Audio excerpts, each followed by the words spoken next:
But if you can, no matter what situation you are in, consciously just put people in three boxes like best case scenario, worst case scenario.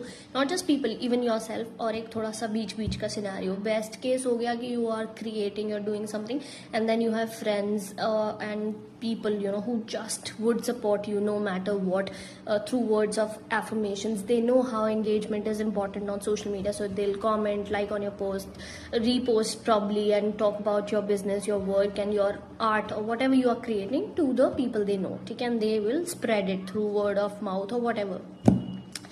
So these are the people that you keep close, and you should always reciprocate to them in whatever ways you can.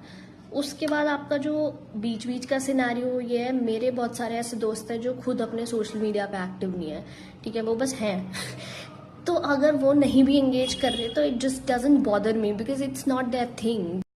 They just don't like it to they don't give two hoots about social media, and that is okay too. If it was not my job, I know for a fact that I would have been so away from all of this. Now in college and during that time I used to enjoy it, but like now I'm kind of done. This is just work, and of course I do enjoy creating and all of that. So I understand where they are also coming from. कोई भी इंसान जो अपने लिए कोई भी चीज़ नहीं कर पा रहा वो तुम्हारे लिए कभी कर देंगे कभी नहीं करेंगे, and you have to be okay with that. Worst case scenario आपका ये है कि एक तो वो वाले लोग जो who would never send words of affirmation or तारीफ or even constructive feedback your way, but whenever you're doing something, the only DMs and messages that come your way are तुम्हारे तो मजे हैं यार, तेरा सही है यार, असली लाइफ तो तुम ही. They are not happy with you, and once or twice it could be a joke, but other than that they are just projecting the bullshit on you. Those are the people that you really need to cut off, because वो जो एक negative energy है ना, या वो एक energy जिसमें वो हर वक्त एक अजीब से विक्टिम फेज में है. Because I have had women told me, ओ जब आप फैमिली लाइफ में आओगे ना साक्षी तब देखेंगे कि अपनी मर्जी की जिंदगी कैसे जियोगे. And these are by the way random DMs. It's not like I am having some conversation with them और उसमें उन्होंने ये बात बोल दी. नहीं, खामखा कुछ मीम ऐसा भेज देंगे, समथिंग सजेस्टिव ऑफ कि how their life is so tough and I'm having fun because I'm single. See, everyone has their own life and their life decisions. If you liked living like me, you should have made this decision. I don't like living like you, that is why I'm living like myself, as simple as that.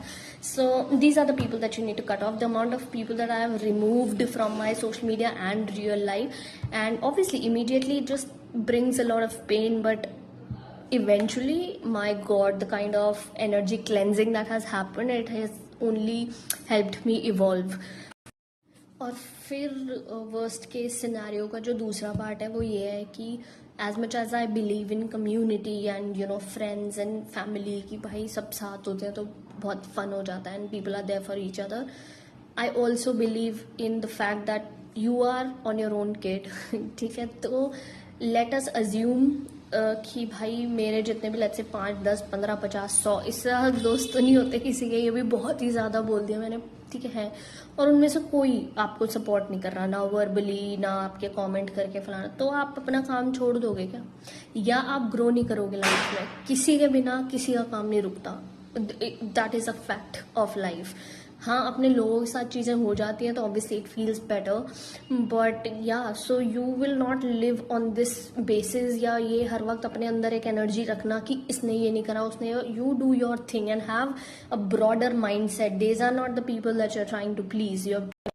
You are trying to build something, so your mindset has to be that you want to do something bigger and something better and larger than life wala attitude. So you're creating for yourself because you like it, this is what you want to do, and then two, you are creating for the people, you're putting it out there. क्यों डालते हैं हम? For the people who would resonate with this. Maybe people around you are not resonating with it, so हम एक group का या एक cocoon में बंद होके थोड़ी जिंदगी जिएंगे. हम तो दुनिया में वो करने जा रहे हैं ना कि भाई मैं इस शहर से बाहर ना जा पाऊँ रोज, या इस देश से बाहर ना जा पाऊँ, but through social media I can connect with people no matter where they are. So you have to keep that mindset कि आप उस लेवल पे जाके कुछ भी बिल्ड कर रहे हो या क्रिएट कर रहे हो. अपने आसपास के लोगों को हर वक्त प्लीज करते रहो और फिर इन्हीं में घुसे रहोगे, इसने नहीं लाइक करा, उसने ये नहीं करा. ये तो बहुत छोटी जिंदगी है और इतनी छोटी और एवरेज लाइफ जीने थोड़ी ना आया ना. So just chill out and relax in life.